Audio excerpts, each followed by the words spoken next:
Au nom de Jésus, nous disons tous Amen. Est-ce que nous pouvons acclamer le Seigneur? Alléluia. Voilà, nous sommes en train de voir donc le bon choix. Et par la grâce du Seigneur, présentement, le choix, le bon que nous avons fait, ce sont les choses saintes. C'est-à-dire, une personne qui aspire, qui aime les choses sacrées, les choses saintes, cette personne a fait ou fait le bon choix. Dans la vie, il y a un choix à faire. Et nous avons déjà rappelé les deux choses. D'une part, il y a des mauvaises choses et d'autre part, il y a des bonnes choses.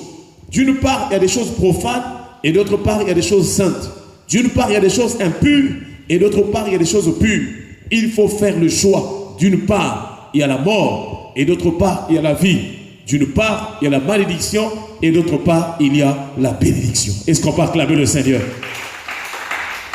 Et nous sommes en train de voir un texte biblique, excusez-moi, un texte biblique, c'est dans 1 Jean chapitre 2. 1 Jean chapitre 2, le verset 1 à 2. Parce que présentement, nous sommes en train de parler de l'expiation. Pour en arriver aux choses saintes, pour devenir saint, pour être du côté de Dieu, il faut passer par la repentance. Il faut passer par la réconciliation avec Dieu. Parce que notre première vie, la première vie que nous avons reçue, la vie humaine, cette vie a été déchue par le péché. A été vraiment imprégnée dans le péché, donc corrompue par le péché. Et donc, nous devons recevoir une autre vie qui n'est pas entachée du péché. Et cette vie ne peut venir que d'une personne sainte.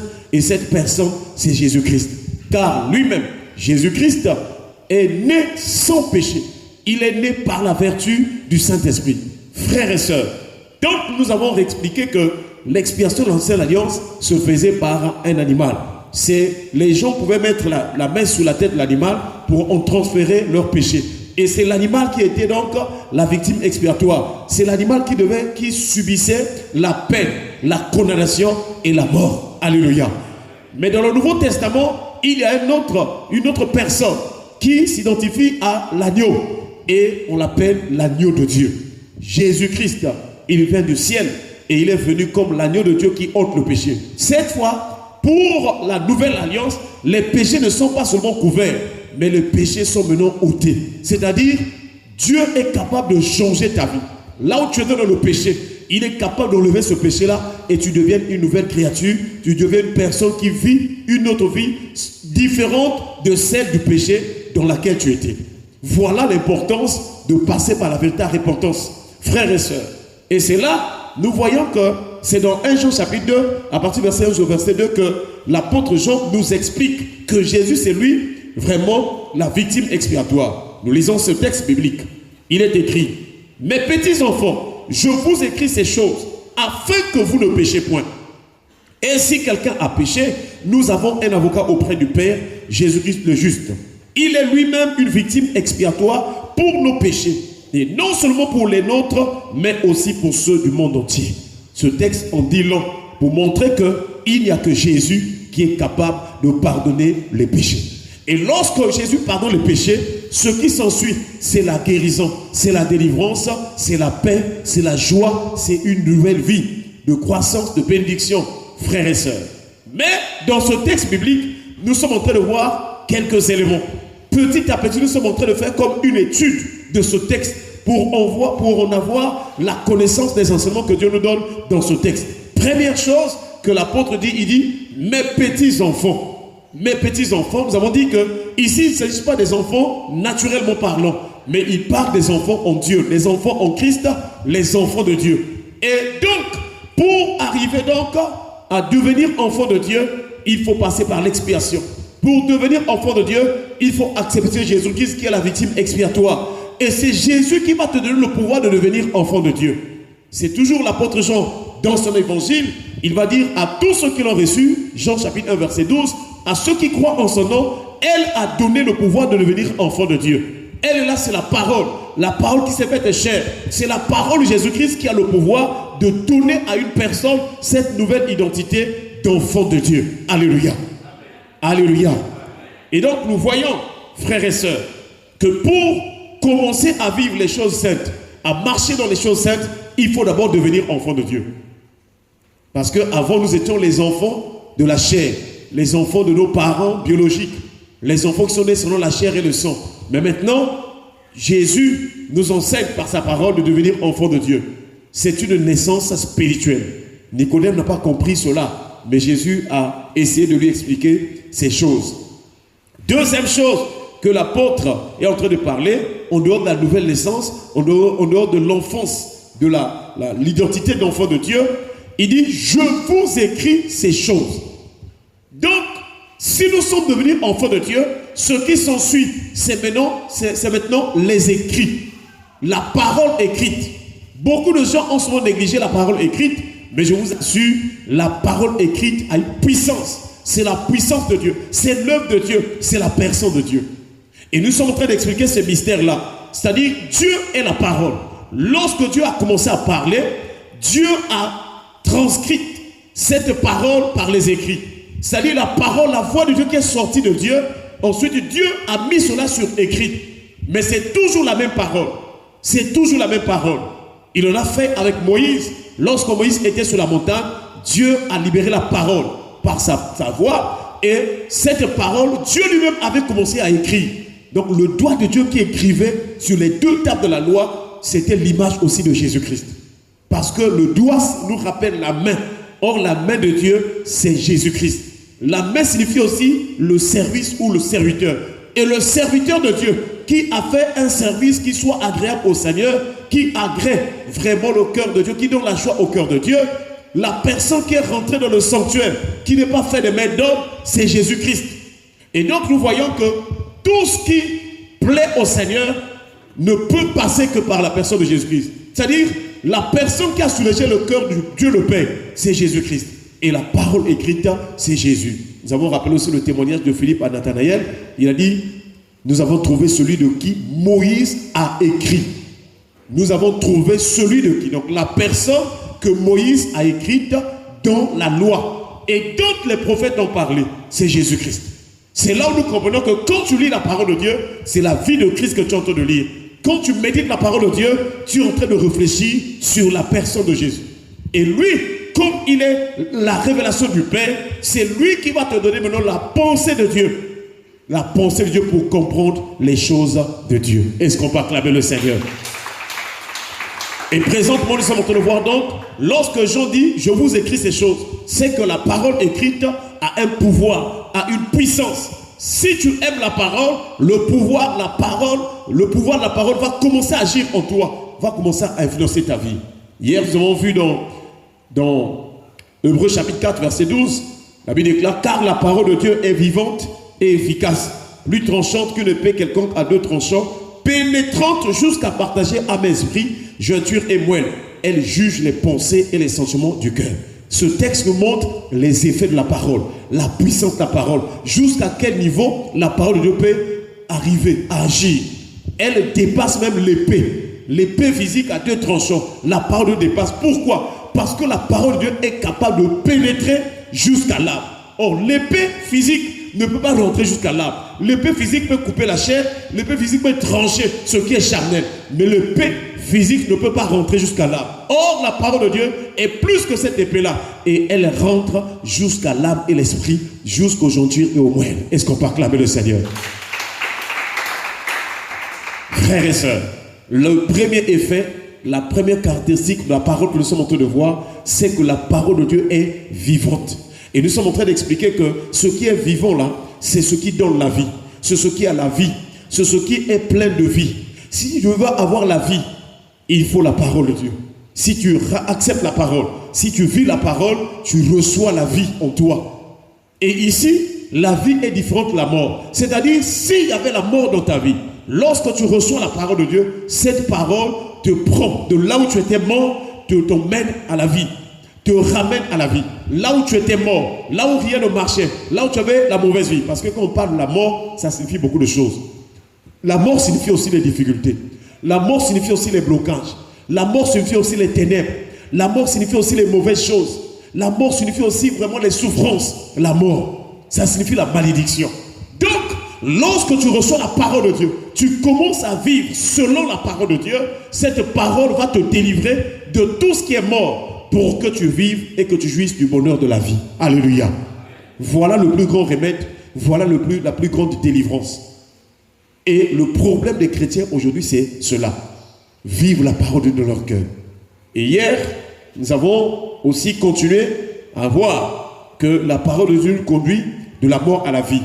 Dans Jean chapitre 6, verset 63, nous avons vu que Jésus a dit, c'est l'esprit qui vivifie. La chair ne sert à rien.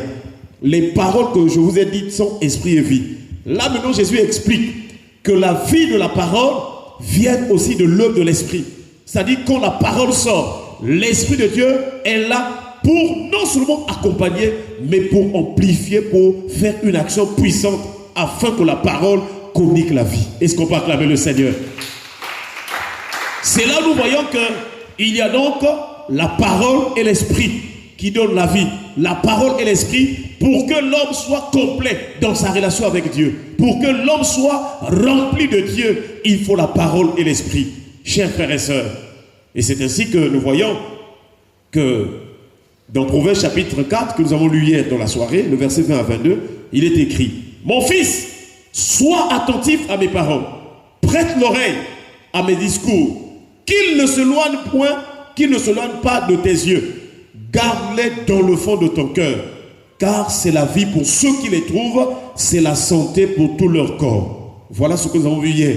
Si tu veux être en bonne santé, si tu ne veux plus avoir les problèmes de tension, des douleurs, tu dois accepter la parole de Dieu. Mais il y a un lieu précis où la parole doit être dans ta vie. Elle doit être au fond de ton cœur. Hier, nous avons posé la question, qui est sûr que la parole de Dieu est au fond de son cœur? Il n'y a même pas eu 10 personnes qui ont levé la main. Voilà, donc ça dit que, en tant que pasteur, je pleure de ce que nous venons à l'église, mais on n'a pas encore ouvert totalement notre cœur à la parole de Dieu. Voilà, frères et sœurs. Qui est sûr que la parole de Dieu est au fond de son cœur? Quand tu marches, quand tu t'endors, quand tu te réveilles, quand tu parles, au fond de ton cœur, il y a la parole. On a posé la question, même pas 10 personnes. Ça veut dire qu'on est encore loin. Mais je vous en supplie, faites un effort de laisser la parole de Dieu trouver une assise dans votre cœur. Alléluia. Alléluia. Et donc, si la parole de Dieu est au fond de notre cœur, la Bible déclare qu'elle donne la vie. Elle donne la vie. Donc même si tu es né dans une famille maudite, même si tu es né dans une famille où il y a des prostituées, la parole de Dieu te donnera une autre vie, contraire à la prostitution. Je vous assure. Et ici, il dit encore, c'est la santé pour tout leur corps. Donc la parole de Dieu est puissante pour donner la santé. Tout le corps. Voilà la volonté de Dieu. Que nous soyons en bonne santé depuis la plante de pied jusqu'au sommet de la tête. Mais pour en arriver là, Dieu veut voir la parole de Dieu. Laisser la parole de Dieu s'asseoir dans ton cœur. Penser à la parole de Dieu. Ruminer la parole de Dieu. Réfléchir la parole de Dieu. Être dans la joie de la parole dans ton cœur. Ce qui doit te réjouir, ce ne sont pas les bijoux, ce ne sont pas les choses de cette terre, ce ne sont pas je ne sais pas quoi. Ce qui doit te réjouir, c'est le plaisir de la parole à l'intérieur de ton cœur. Quand tu marches là, ça dit que, c'est ce que nous avons dit, David, on était arrivé là. David, il a compris que la parole de Dieu est plus précieuse que l'or et l'argent, que la nourriture, la parole de Dieu. Voilà le secret de la vie avec Dieu. Et si la parole de Dieu est en toi, même si Jésus revient aujourd'hui, tu iras au ciel. Alléluia. Frères et sœurs, pour terminer, nous voyons donc aussi dans Ézéchiel chapitre 37, il est écrit à partir du verset 3 jusqu'au verset 5. Toujours les effets de la parole, combinés avec la puissance de l'Esprit de Dieu. Ézéchiel chapitre 37, le verset 3 à 5. Il est écrit, il me dit, fils de l'homme, ces eaux pourront-ils revivre? Je répondis, Seigneur Éternel, tu le sais. Il me dit, prophétise sur ces eaux. Dis-leur, ossements desséchés, écoutez la parole de l'Éternel. Ainsi parle le Seigneur l'Éternel à ces eaux. Voici, je vais faire entrer en vous un esprit et vous vivrez. Est-ce qu'on peut acclamer le Seigneur?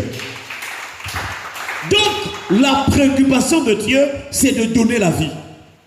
Si vous lisez bien cette prophétie, ça parlait de la nation d'Israël.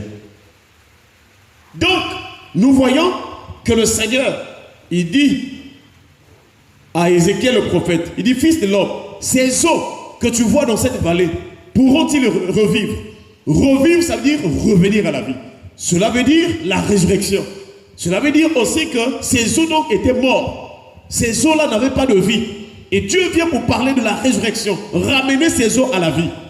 Frères et sœurs, lorsqu'une personne accepte Jésus-Christ et passe par le véritable salut, cette personne aussi ressuscite avec Christ. Est-ce qu'on peut acclamer le Seigneur? Donc nous voyons, frères et sœurs, ces eaux pourront-ils revenir à la vie? Le prophète a dit, Seigneur éternel, tu le sais. Évidemment, dans notre vie, c'est Dieu qui connaît toutes choses. Il faut savoir abandonner. Il faut t'abandonner au Seigneur parce que c'est Dieu qui connaît toutes choses. Quand tu marches avec Dieu, ne pense pas que tu es au-dessus de quoi que ce soit. Non, il faut avoir cette attitude d'humilité pour dire, Seigneur, c'est toi qui connais toutes choses dans ma vie, donc pour mon avenir. C'est toi, Seigneur. Il faut savoir. C'est un prophète, mais il dit, Seigneur éternel, c'est toi qui le sais. Alléluia. Frères et sœurs, il dit encore, prophétise. Donc Dieu dit au prophète de parler à ses eaux. De parler à ces eaux qui étaient morts, de parler au peuple d'Israël qui était mort, frères et sœurs. Pourquoi? Parce qu'Israël était en captivité. Israël était sous la domination de l'ennemi. Si dans ta vie tu es sous contrôle de l'ennemi, c'est une mort spirituelle. Si dans ta vie les démons te dominent, tu es mort spirituellement. Si dans ta vie l'ennemi, ça dit que joue avec ta vie. Tu n'as pas de force de résister, tu n'as pas de force de chasser l'ennemi, de prier. Ça veut dire que tu es faible, tu es mort.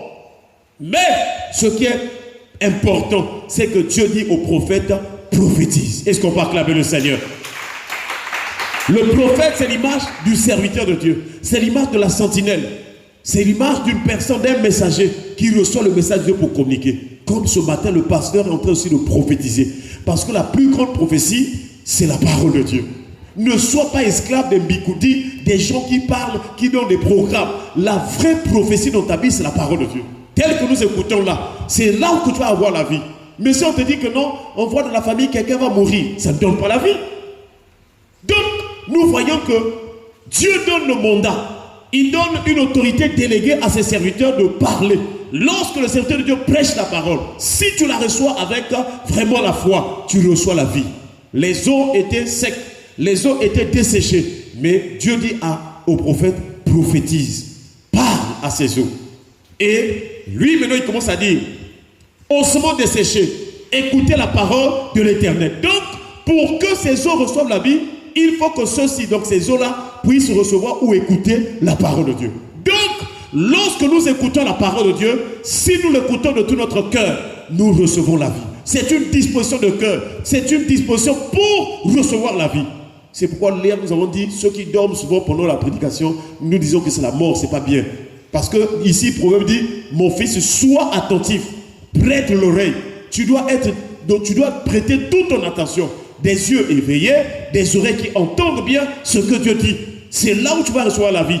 Et c'est là, nous voyons que le prophète, il dit, ossements desséchés, écoutez la parole de l'Éternel. Ainsi parle l'Éternel à ses eaux. Donc, quand le pasteur parle, il parle au nom de l'Éternel, au nom de Jésus. Lorsque nous écoutons la prédication, lorsque tu écoutes la parole, le pasteur n'est qu'un instrument. Mais la parole qui sort là, c'est Dieu. Est-ce qu'on peut acclamer le Seigneur? Et il dit, je veux faire entrer en vous un esprit et vous vivrez. Cela veut dire que quand le pasteur prêche, quand le serviteur de Dieu prêche, qu'est-ce qui se passe? La parole de Dieu vient dans la vie des hommes. Et cette parole, en trouvant la foi, va emmener l'esprit. Si tu écoutes la parole de tout ton cœur, l'Esprit de Dieu va rentrer en toi. Nous avons le témoignage ça doit être Pierre, l'apôtre Pierre dans Actes chapitre 10. Il était invité chez Corneille. Corneille, c'était un païen, mais Dieu lui avait parlé, il lui a dit, va appeler un serviteur de Dieu qu'on appelle Pierre. Alors, nous avons vu que Corneille a invité Pierre et Corneille a appelé aussi ses amis, les gens qui étaient proches de lui. Et ce jour-là, Pierre est venu. Avant que Pierre n'arrive, Dieu lui a parlé. Que non, le sens que tu avais fait, la vision que tu avais fait là, les animaux là, en fait, c'était l'image des gens qui ne connaissent pas Dieu, mais qui doivent recevoir le salut. Et c'est là où Pierre a commencé à parler. Parmi les premières choses, dans Actes chapitre 10, je crois le verset 34, que Pierre parle.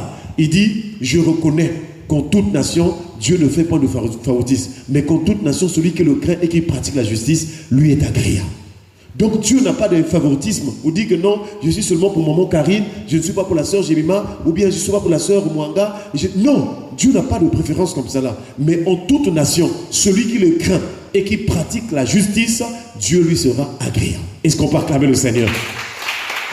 Si tu acceptes de craindre Dieu, si tu acceptes de faire ce qui est juste aux yeux de Dieu, Dieu t'accordera les faveurs. Et Pierre, il a commencé à discourir, il a commencé à prêcher, il a commencé à prêcher. Pendant qu'ils entendaient cette parole, la Bible déclare au verset 44, pendant qu'ils écoutaient, qu'ils entendaient ce discours, le Saint-Esprit vint sur tous ceux qui écoutaient. Cela veut dire que tous ceux qui écoutaient en ce moment-là, ils avaient des cœurs disposés, ils étaient attentifs. Le Saint-Esprit est descendu là et il a touché tous ceux qui écoutaient la parole. C'est là où nous comprenons que lorsque nous écoutons la parole, l'Esprit de Dieu descend pour entrer en nous et pour nous donner la vie. Est-ce qu'on peut acclamer le Seigneur? Frères et sœurs, c'est là où nous comprenons aussi, pour terminer, que lorsque Lazare était dans la tombe, Jésus a dit, Lazare, sors! Lazare qui était déjà mis dans le sépulcre. Qu'est-ce qui a fait que Lazare sort? C'est parce que Jésus, la parole, est entré, est sorti, plutôt est allé. La parole est sortie et cette parole a suscité l'œuvre de l'Esprit pour que l'Esprit ressuscite donc Lazare. Parce que la résurrection, c'est le retour de l'Esprit dans le corps. Donc l'Esprit revient. La mort, c'est la sortie de l'Esprit. Quand l'Esprit sort, la personne est décédée, est morte. Mais quand l'Esprit revient, la personne reçoit la vie. Alléluia. Nous prions le Seigneur qu'il nous donne la crainte de Dieu pour que tu aies la vie, pour que ta vie change, pour que tu aies la joie, pour que tu sois en paix. Tu dois craindre Dieu. Tu dois faire ce qui est agréable au Seigneur. Tu dois être attentif à la parole de Dieu. Tu dois écouter vraiment avec une bonne disposition du cœur, avec foi. Et le Saint-Esprit entrera en toi et il va te donner la vie. Frères et sœurs, que le Seigneur nous aide à comprendre ces choses, à les accepter. Et nous prions que la parole de Dieu soit au fond de notre cœur pour que nous en soyons sûrs que nous sommes de Dieu, que nous marchons avec Dieu. Car Dieu est la parole. Il veut faire de notre vie son habitation. Que le Seigneur bénisse sa parole au nom de Jésus. Amen. Prions le Seigneur. Nous allons remercier le Seigneur pour